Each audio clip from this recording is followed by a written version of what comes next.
नमस्कार, यूपी तक के मॉर्निंग शो सुर्खियां में आपका स्वागत है। मैं हूं संतोष कुमार। बताएंगे हम वो खबरें जिनका जानना है आपके लिए जरूरी। और आज शुरुआत पहली खबर उससे जिसका है रोजगार से सरोकार, उन नौजवानों से सरोकार जो चाहते हैं उत्तर प्रदेश में शिक्षा विभाग में टीचर होना। लंबे समय से उत्तर प्रदेश शिक्षा आयोग का गठन कर दिया गया। शिक्षा सेवा चयन आयोग के गठन के बावजूद उत्तर प्रदेश के विद्यालयों में, चाहे वो परिषदीय हों, स्वायत्त हों या एडिड विद्यालय हों, वहां पर शिक्षकों की भर्ती नहीं हो पा रही। सरकार ने शिक्षा सेवा चयन आयोग का जब गठन किया तो उद्देश्य था कि सभी विद्यालय हों, चाहे प्राथमिक विद्यालय, परिषदीय विद्यालय हों, वहां पर शिक्षकों की समय समय पर भर्तियां कर दी जाएं। लेकिन ये भर्तियां पूरी नहीं हो पाई। वजह, विभागों से रिक्त पदों का अध्याचन नहीं पहुंचा। अध्याचन का मतलब किस माध्यमिक में, परिषदीय में, स्वायत्त पोषित विद्यालयों में कितनी पोस्ट खाली हैं, इसका कोई प्रारूप शिक्षा चयन आयोग के पास नहीं पहुंचा। और यही वजह है कि 2 सालों से शिक्षा सेवा चयन आयोग के गठन के बावजूद भर्तियां नहीं हो पा रही। लेकिन अब ये इंतजार खत्म हो गया है। शिक्षा सेवा चयन आयोग को अध्याचन जो मिलना था, अब उसकी जिम्मेदारी यानी कि खाली पदों का पूरा लेखा जोखा तैयार करने की जिम्मेदारी कार्मिक विभाग ने उठा ली है। कार्मिक विभाग ने सभी से अब इस मामले को लेकर अध्याचन मांगा है, यानी कि रिक्त पदों की जानकारी मांगी है कि कहां पर कितने पद रिक्त हैं। उम्मीद है कि 2 महीने में ये रिक्त पदों पर भर्तियों के लिए अध्याचन हो जाएगा, यानी कि कागजी कार्रवाई पूरी हो जाएगी और ये भर्तियां आ जाएंगी। इसके बाद खबर एक राजधानी लखनऊ की उस चौंकाने वाली खबर से। उज्बेकिस्तान की 2 महिलाएं एफआरआरओ यानी कि फॉरेन रीजनल रजिस्ट्रेशन ऑफिस, जो हर बड़े महानगर में होता है, वहां एफआरआरओ ने लखनऊ के सुशांत गोल्ड सिटी से उज्बेकिस्तान की रहने वाली 2 महिलाओं को इनपुट पर हिरासत में लिया है। उनसे पूछताछ की जा रही है। सबसे अहम बात, ये दोनों ही महिलाओं के पास ना तो वैध पासपोर्ट है और ना ही वीजा। बिना पासपोर्ट और वीजा के ये लोग गोमती नगर विस्तार के एक आलीशान अपार्टमेंट में रह रही थी। 2 सालों से ये रह रही हैं। इनसे जब पूछताछ की गई कि पासपोर्ट वीजा कहाँ है, तो इनका कहना था कि वो तो खो गया। और पासपोर्ट वीजा खोने की जानकारी उन्होंने अपने लखनऊ में स्थित एक मददगार त्रिजन राज उर्फ अरुण को दी, और अरुण ने इसकी शिकायत पता नहीं पुलिस में की है या नहीं। लेकिन यहां तक तो मामला ठीक था। मामला तब बिगड़ा जब चौंकाने वाली बात सामने आई कि दोनों ही महिलाओं ने अपनी प्लास्टिक सर्जरी करवा ली है। मोटी रकम देकर उनकी ये प्लास्टिक सर्जरी करवाई गई ताकि वो उज्बेकिस्तान से थोड़ा इंडियन लुक में आ पाए और इंडिया में रहकर वो यहाँ रह सके, परमानेंट रह सके।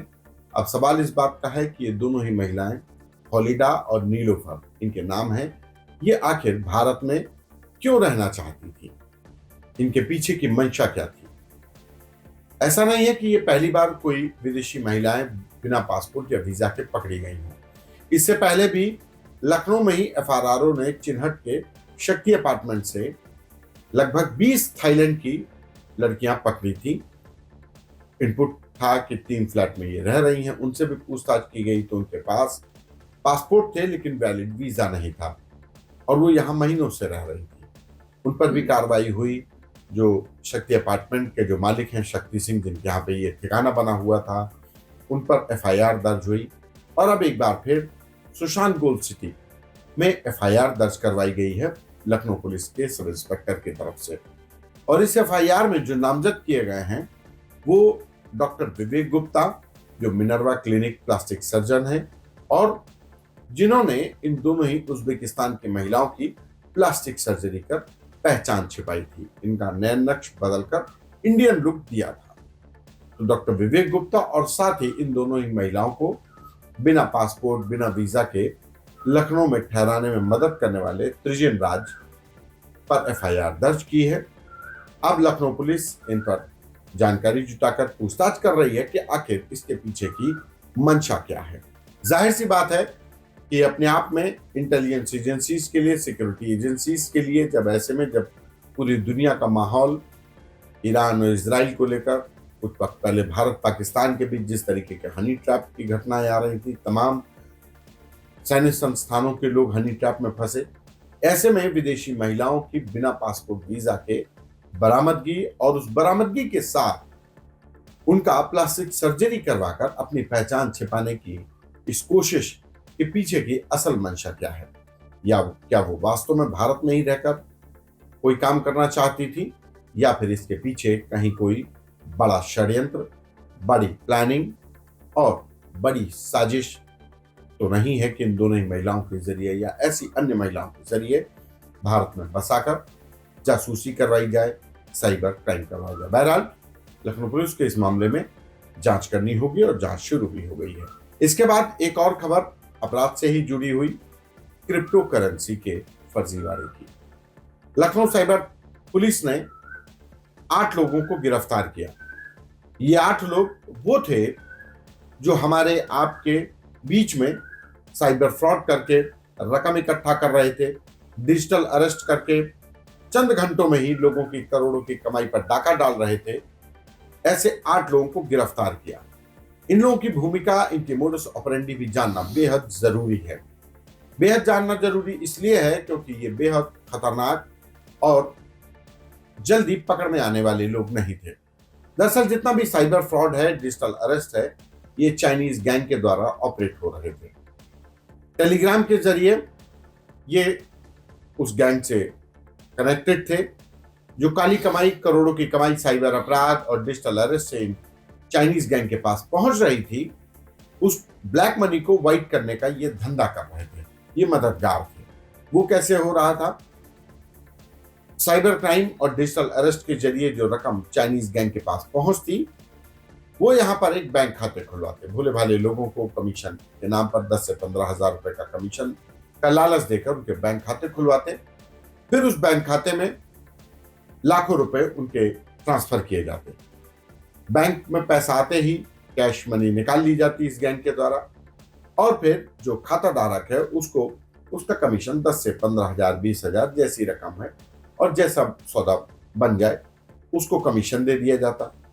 कैश निकालने के बाद ये एजेंट के जरिए क्रिप्टो करेंसी में इन्वेस्ट करते। यूएसडीटी टेथर क्रिप्टो करेंसी जो टोटल इनवैलिड है और डिजिटल करेंसी में ये इन्वेस्ट करके वापस उस रकम को फिर चाइनीज गैंग को वापस हो जाती। यानी कि इंडियन करेंसी में जो रकम वो हड़प रहे थे उसको क्रिप्टो करेंसी में कन्वर्ट करके वापस जो चाइनीज गैंग है, जो तमाम साइबर अपराधी हैं, उनको ये भेजे जा रहे हैं।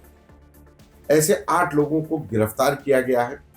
बीते 2 महीने में 70 से 80 लाख रुपए इस गैंग के द्वारा बदला गया है, यानी कन्वर्ट किया गया। एक तरीके से मनी लॉन्ड्रिंग की जा रही थी। अब इस गैंग के पीछे क्राइम ब्रांच का कहना है कि कुछ और लोग भी शामिल हैं जिनकी गिरफ्तारी होना बाकी है। इसके बाद खबर राजनीतिक की गलियारों से। राजनीतिक गलियारों में उत्तर प्रदेश के पूर्व मुख्यमंत्री और समाजवादी पार्टी के राष्ट्रीय अध्यक्ष अखिलेश यादव लगातार उत्तर प्रदेश सरकार पर हमलावर हैं।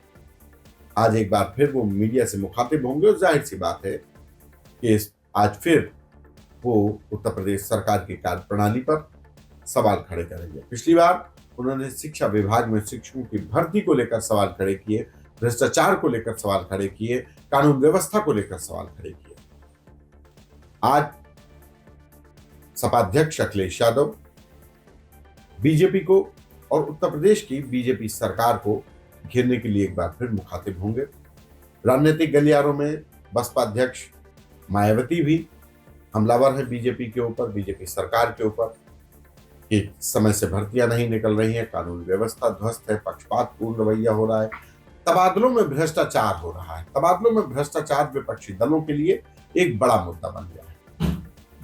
तो सियासत गरमाई है। यूपी तक में आज इतना ही। दीजिए मुझे इजाजत। नमस्कार।